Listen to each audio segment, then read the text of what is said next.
2025년 1월 19일 새벽 3시경 서울 서부지방법원이 윤석열 전 대통령에 대한 구속영장을 발부했습니다.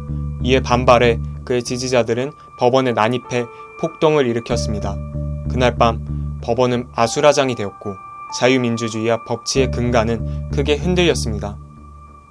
그들은 법원 외벽과 유리창을 부수고 방화를 시도했으며 일부는 판사의 사무실을 찾아다니며 위협적인 행동을 서슴지 않았습니다.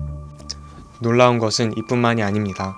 경찰이 이 사건과 관련해 현행범으로 체포한 사람은 모두 90명, 그중 절반이 20, 30대였고 자영업자, 치과의사, 학생 등 우리 일상 속에서 흔히 만날 수 있는 평범한 사람들이었습니다.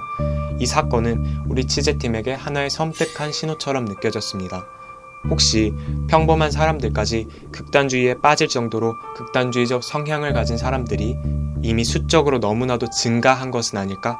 이 문제의 실체를 확인하기 위해 우리 미디어랩은 광화문, 대구, 광주에서 3일간 현장을 취재했습니다.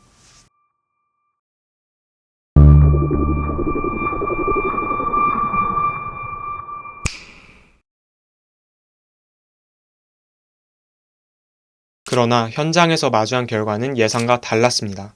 취재 기간 동안 우리가 만난 사람 중 극단주의적 성향을 드러낸 이는 없었습니다. 대부분은 인터뷰에 친절히 응하거나 정중히 거절했을 뿐입니다. 하지만 인터뷰 대상자들 사이에서 공통된 목소리가 있었습니다. 한국 사회의 극단주의 문제가 심각하다는 것입니다. 매우 아이러니한 상황이었습니다. 모두가 극단주의의 심각성을 이야기하지만 정작 우리의 눈앞에서는 극단주의자를 찾을 수 없었던 것입니다. 이 아이러니를 해결하기 위해 우리 취재팀은 한국 내 극단주의에 대해 더 조사해 보았습니다. 그 결과 한국에서 군사정권 시절에도 민주화 이후에도 극단주의 세력들은 형태를 달리하며 꾸준히 존재해왔다는 사실을 알 수 있었습니다. 즉, 극단주의 문제는 하루 이틀 문제가 아니라는 것입니다. 그런데 우리는 왜 극단주의 문제가 과거보다 더 심각해졌다고 느끼는 것일까요? 우리가 직면한 이 문제는 정말로 극단주의자의 수가 폭발적으로 늘어난 것 때문일까요?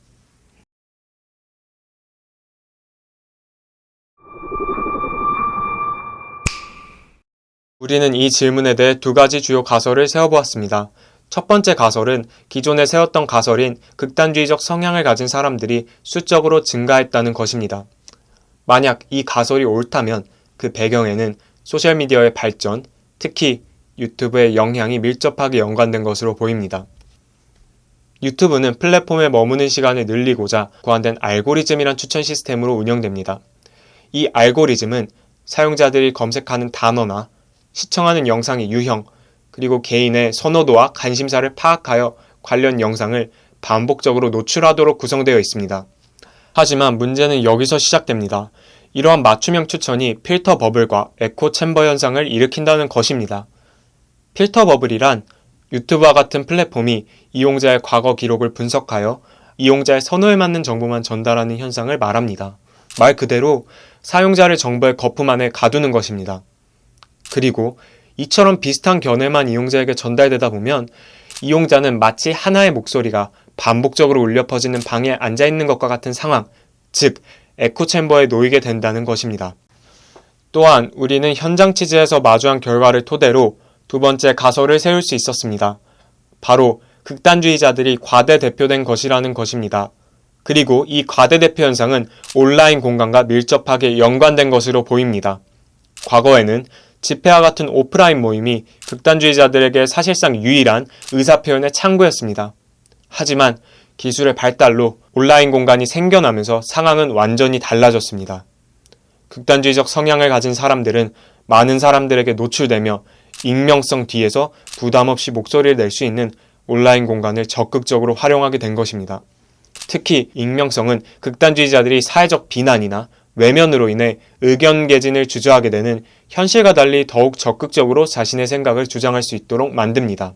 이 때문에 극단주의자들은 누구보다도 더 기사와 유튜브 댓글 그리고 각종 커뮤니티에서 적극적으로 의사를 표현하며 활발하게 활동합니다.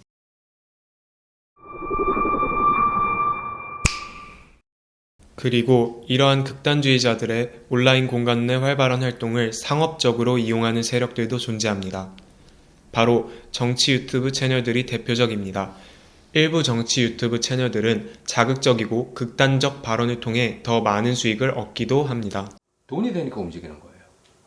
그러니까 돈이 되니까 1인 유튜브를 해가지고 극단적인 이야기를 자꾸 쏟아내고 그걸 쇼트로 만들어서 뿌리고 그러면 이제 그걸 보는 사람들이 늘어나게 되고 이러한 극단주의자들의 온라인 공간 내 상업적 영향력은 개인 채널에만 국한되지 않습니다. 언론 환경이 온라인 중심으로 변화하면서 조회수는 중요한 기준이 되었고 자극적이고 극단적인 내용은 더 쉽게 보도되는 구조가 형성되었습니다. 여기에 일부 언론의 기계적 중립까지 더해지며 극단주의가 실제보다 과대대표될 가능성이 큽니다. 우리는 두 가설을 연결해서 바라보았습니다. 온라인 공간 내 극단주의자들이 과대대표되면서 많은 사람들이 극단주의에 노출되는 환경이 만들어졌고 이는 실제 극단주의자 수의 증가로 이어졌을 수 있습니다. 이런 방식으로 이제 과대대표되면서 동시에 실제적인 숫자도 우리가 놀랄 만큼 아니지만 늘어나고 있는 거. 이게 이제 서로 상호작용을 하는 것 같아요. 이번 취재를 통해 마주한 극단주의의 진짜 얼굴은 하나가 아니었습니다. 그렇기에 이에 대한 해법 역시 단순할 수 없습니다. 다만 분명한 것은 사회에서 대화와 소통이 사라질수록 극단주의는 그 틈을 파고든다는 사실입니다.